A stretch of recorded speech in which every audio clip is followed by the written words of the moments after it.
hello, beautiful beings of light. In response to all of the messages, the texts, the calls, the voicemails, the emails, the social media messages and posts that I've been getting, comments, a lot of people are feeling it right now. And of course, I've made quite a few videos about this over the years. That most people want to sort of turn away and put sunshine and sugar on it. And I'm not going to do that, okay? I'm here with you. I will not run into some sort of BS future where we cut off parts of ourselves and don't process what needs to move through the system, okay? I'm here to feel it fully with you. My mentoring program is the ultimate way to go into this. And people reach out right now. A lot of people are reaching out wanting to do that, probably like dramatically more in the second half of 2022 into 2023. Also, a lot of messages about people feeling more suicidal. I've made videos about that. Why do light workers feel suicidal? Why don't they talk about it? Etc. Also, lots of layoffs, lots of job losses. Dozens of people have contacted me just in the last 30 days. Dozens.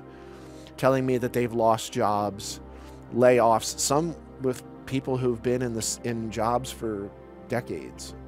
And they're like, God, I really want to do the mentoring. I really want to do that. And you know, it's an interesting moment right now in human history. The things that really matter aren't what we believe. It's not our religion. It's not our thoughts. It's not our freaking DNA and our genetics. None of those things. I'm not saying they don't have importance.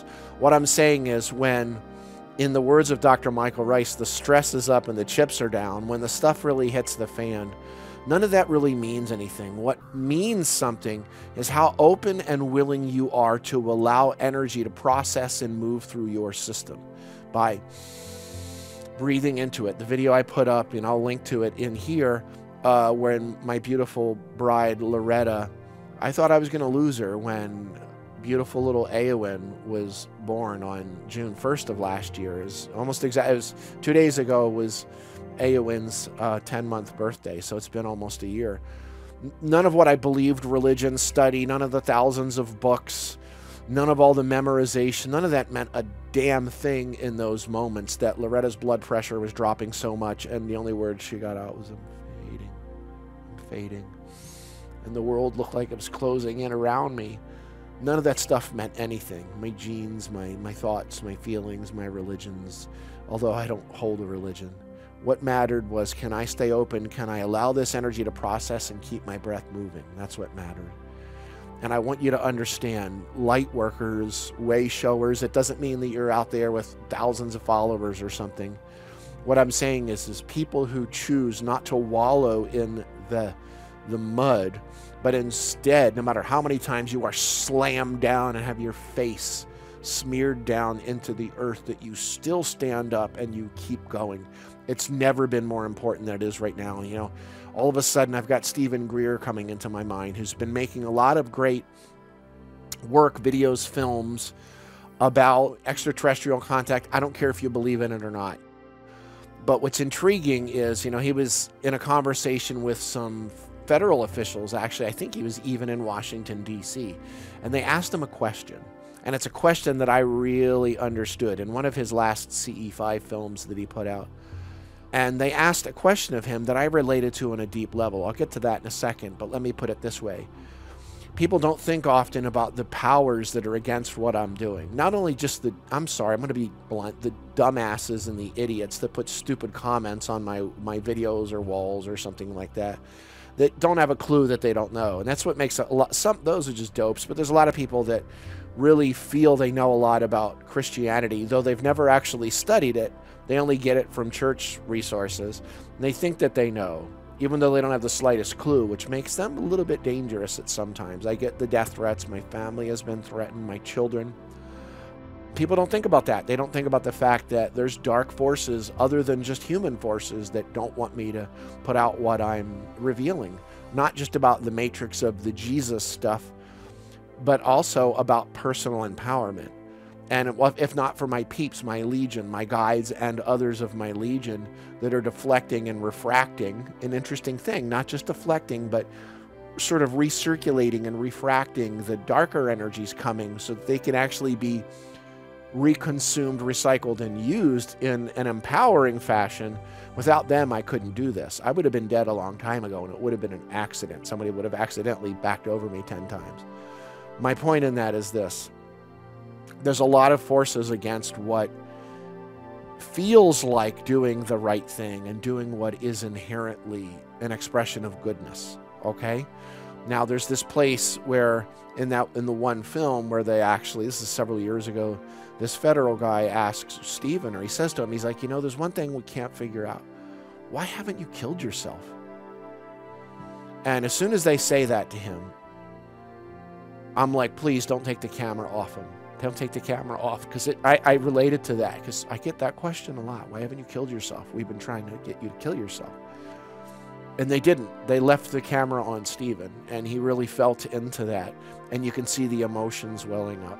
And I can relate with that, because with me, I'm not necessarily revealing extraterrestrial insights, although I tap on it from time to time, more so transdimensional. But I know what it's like to feel that. It feels sometimes like you're going at a complete uphill, and what matters most than anything is to keep your eyes on the horizon, keep your breath moving, and keep going. When I lived in New York City, you know, up in Manhattan, walking from the East River to the Hudson River, just discovering the whole place, all the streets, all the avenues, you know, Broadway cutting across, the N and the R subways, all that stuff. Very aware of people around me. I noticed if I walked out in the morning in a crappy mood, then I'd have a crappy day. I noticed if I walked out in a kinetically uplifting, positive, as people would say, mood, then I had a great day. You're standing on the street in a big city like Manhattan, New York City. If somebody just walks by, you don't notice too much. You know, if there's a lot of people like that in that kind of environment, you tend not to notice. Think social media. Think all of the stuff that's bombarding us in the world, the busyness, the rush, all of the stress of that. We don't really notice if somebody walks by. If you're out in the woods and somebody walks by, you're going to be hyper aware. But with all of this apparent chaos, there's another video coming about that soon, we don't really notice it. That being said, if somebody goes by on a bicycle, all of a sudden you notice a little bit more. A moped, a little bit more. Motorcycle, even more. Small electric car, sedan, pickup truck. You know, get to a larger truck, get to a bus, get to a hook and ladder fire truck. They're all going to have a greater electromagnetic signature, a greater resonance on you. A lot of what's happening isn't necessarily just the poison in the water and all these other things trying to get to our thoughts, whatever that's out there. These darker forces are actually working on us on an electromagnetic level, whether you're aware of it or not.